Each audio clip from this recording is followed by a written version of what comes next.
front of me is Vivo IQOO 5 Pro, and today I would like to show you how you can manage vibration settings on this device. Firstly, just go into settings. Now you need to click on sound and vibration here and tap on vibrate. This way you will mute your device completely and leave only vibrations. Now you need to scroll down and click on the switcher next to vibrate when ringing to enable or disable vibrations for your incoming calls.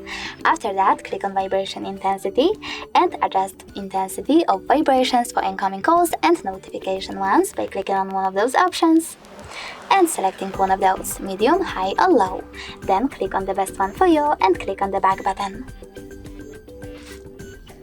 After that, you need to go back and scroll all the way down. Then click on haptic feedback.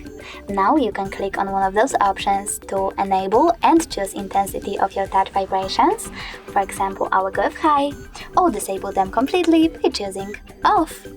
Thanks so much for watching. If you enjoyed this video, smash that like button, comment, and definitely subscribe. Bye!